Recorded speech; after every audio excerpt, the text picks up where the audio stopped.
It is a wonderful day to discuss what God has given to man as free gifts of nature to cure sicknesses and diseases. And today, we'll be exploring another aspect of how we can produce, how we can recreate this that God has given to man to do. I welcome you, my dear listener, to another edition of Africam, African Complementary and Alternative Medicine. Today, we'll be discussing infertility in men.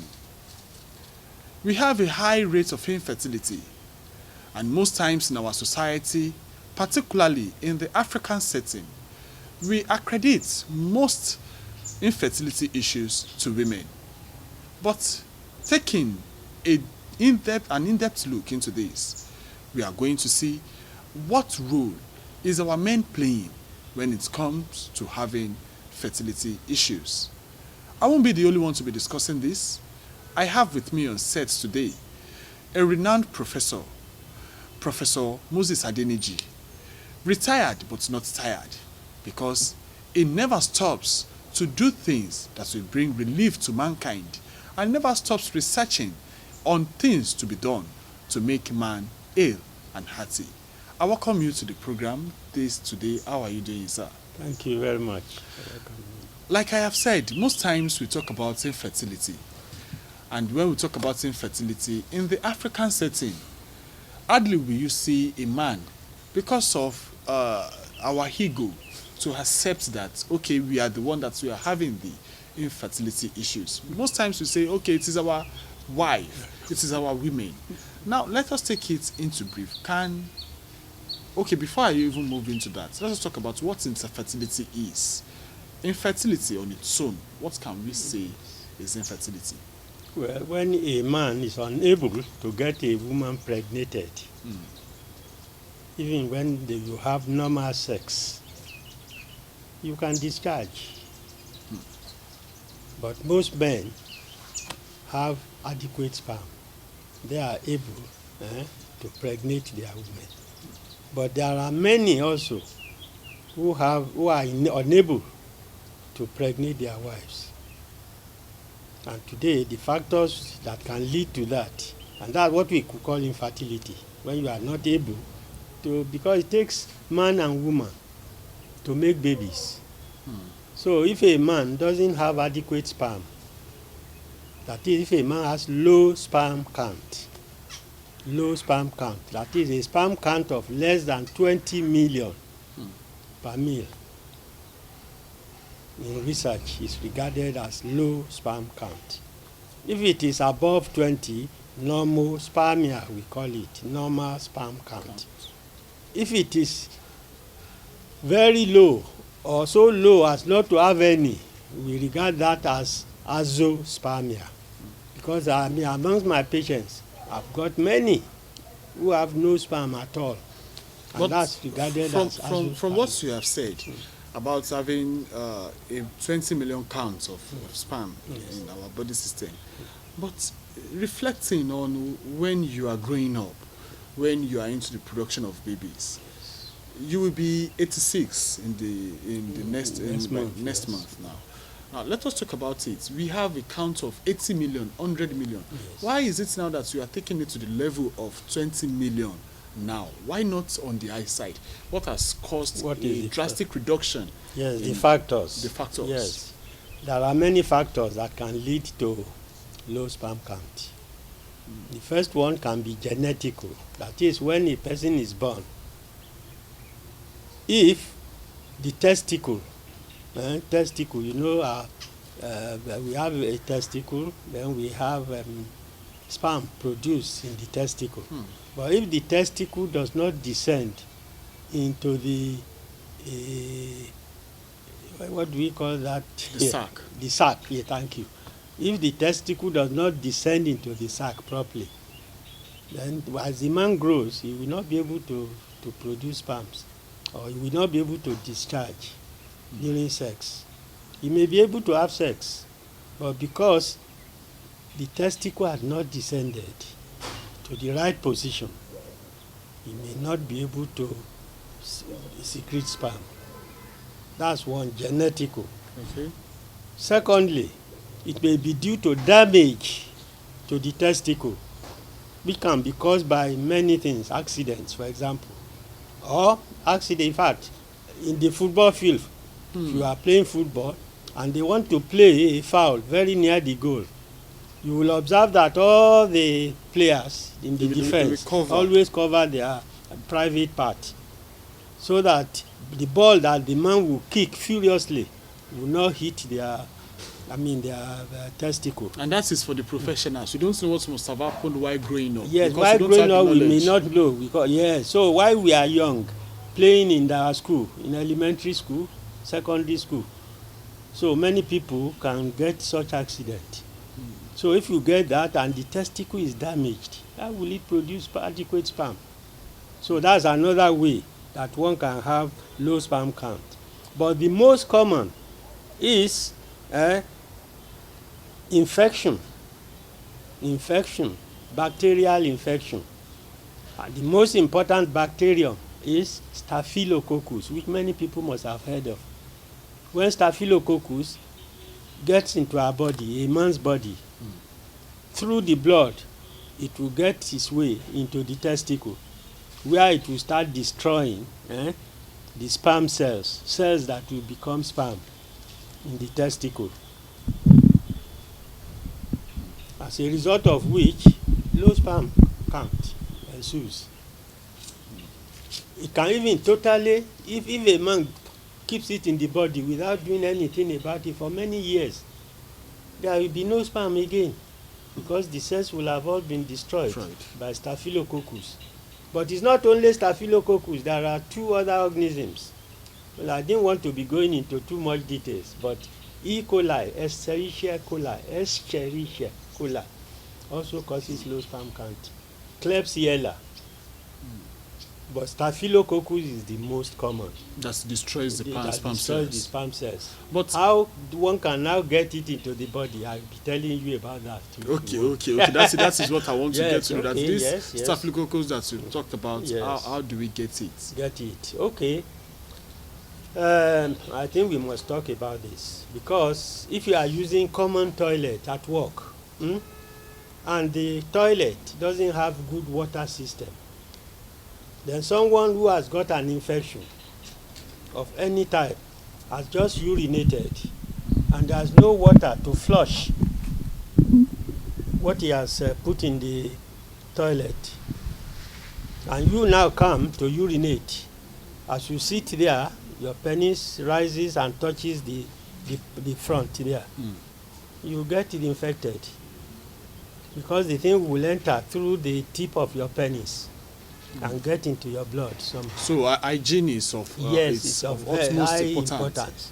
Then not only toilet, men who are flippant, who go about having sex with all types of indiscriminately, and not doing, even if they do it safely, you wear condom, the condom can break during action. So, but those who have unsafe sex easily get Staphylococcus or get infected. So now that we've talked about how people contract Staphylococcus, so the basic advice we are going to give to people is to maintain hygiene and ensure that the toilet is functioning well. Then, and if you are using common toilet, you should be very careful. And people should avoid multiple sexual partners to prevent themselves from. Thank you very much. Now, we've talked about the bacteria that can cause infertility in men. We've talked about the genetic aspect. Now, let us talk about what we eat, what we take.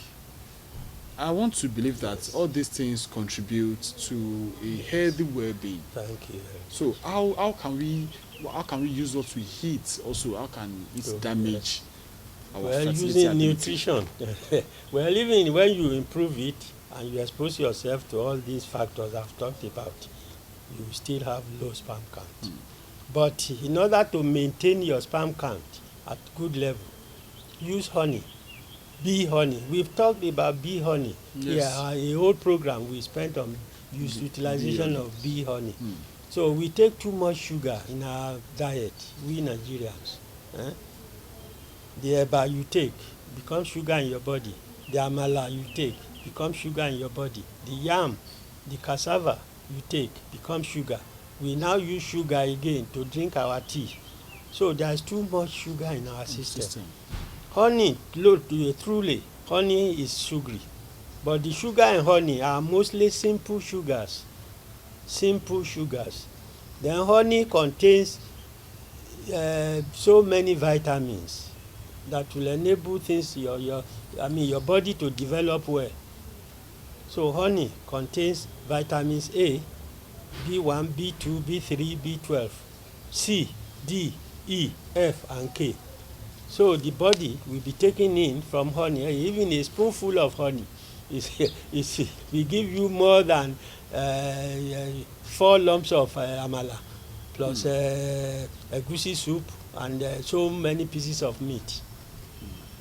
So honey also contains minerals, calcium that will make your bone strong, potassium, sodium, copper, iodine, manganese, nickel, phosphorus, and iron. So that's what you'll be putting in your body by taking honey.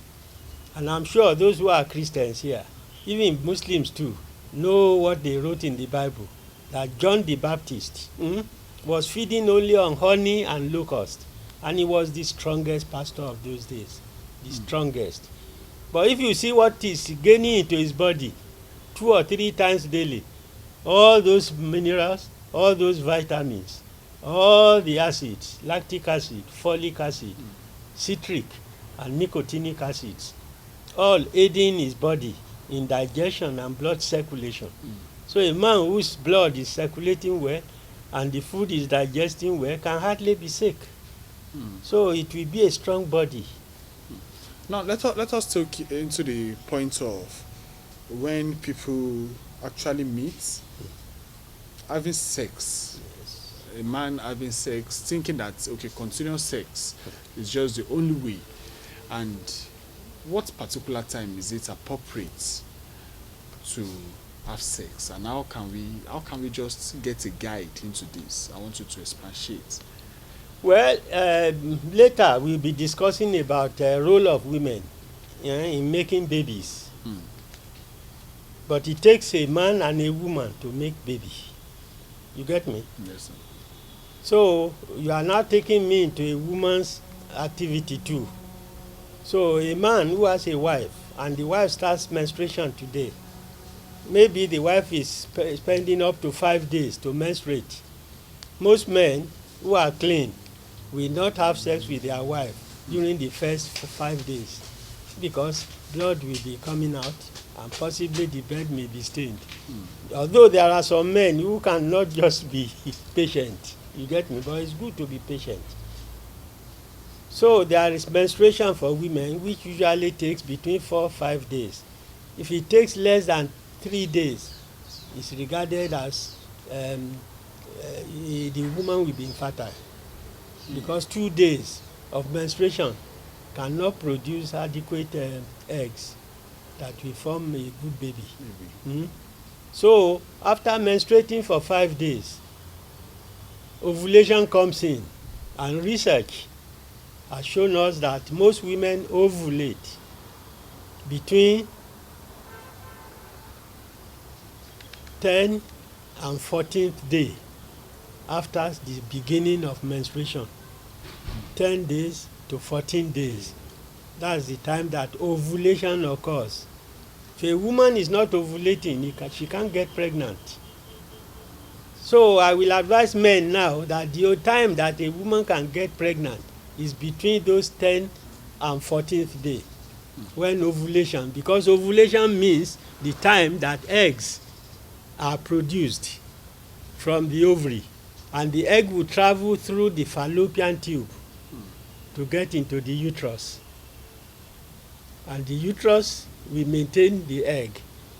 When the man now has connection with the wife, sexual connection, the sperm that are strong, the strongest sperm will go and fertilize the first egg. If there are 2 eggs, another strong sperm will fertilize it, so the woman can even have twins.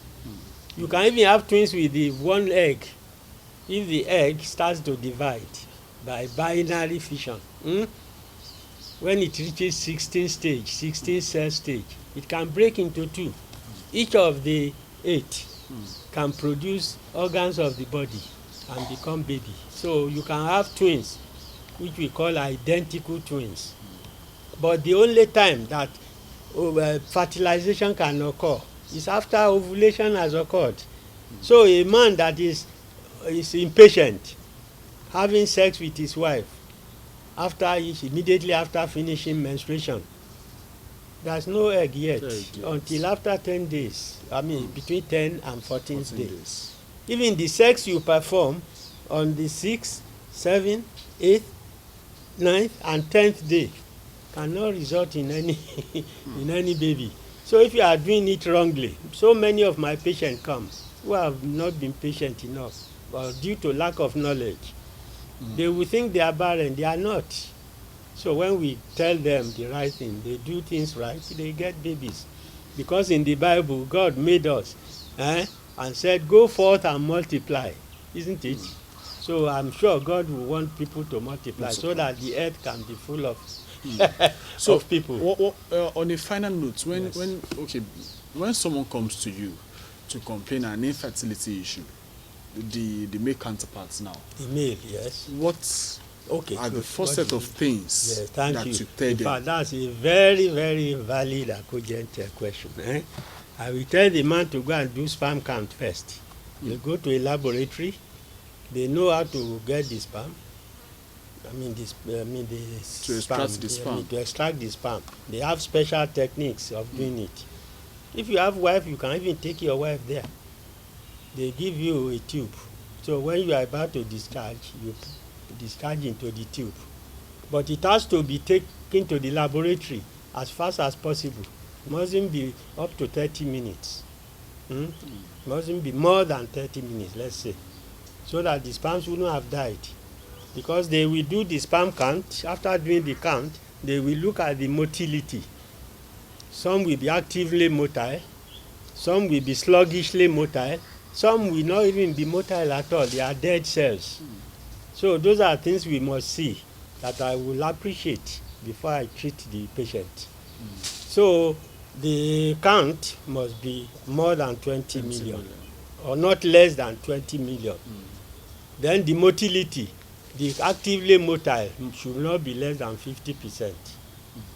Then we now teach the couple what to do, how they can get pregnant. So what advice do you have for our men that are watching this program? Yes. The males, what advice do we have from?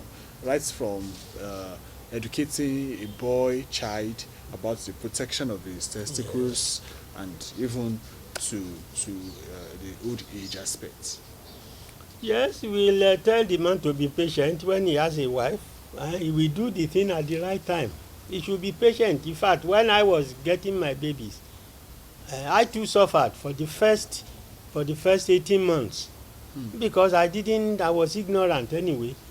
So after seeing the gynecologist, they taught me, and I obeyed the rule.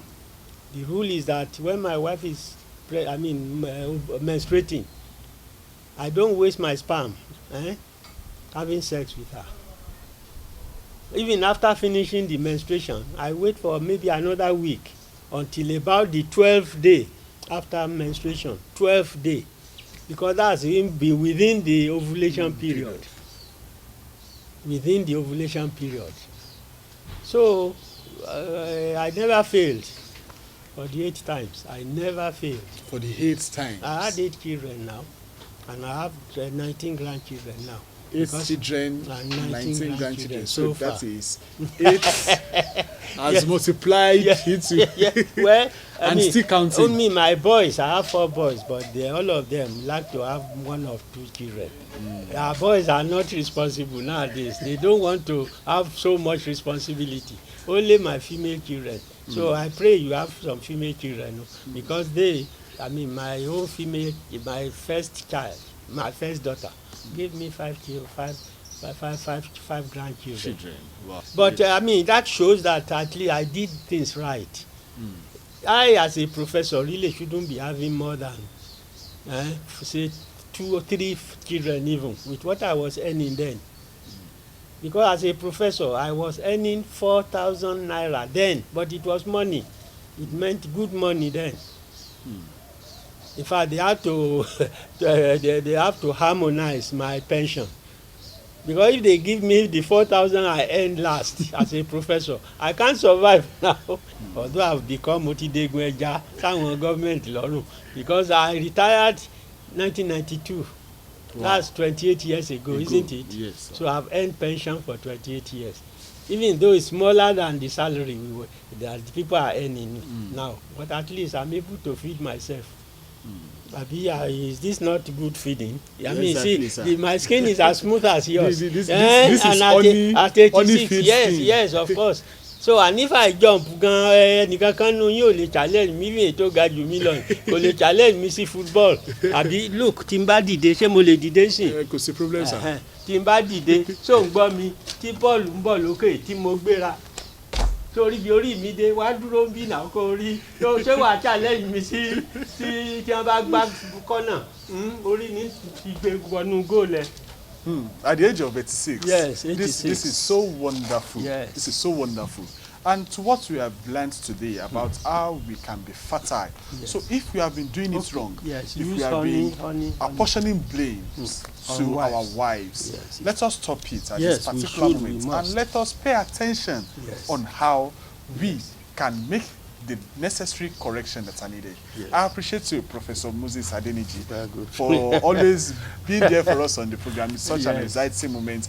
We've learned so much, and so also our people at home also.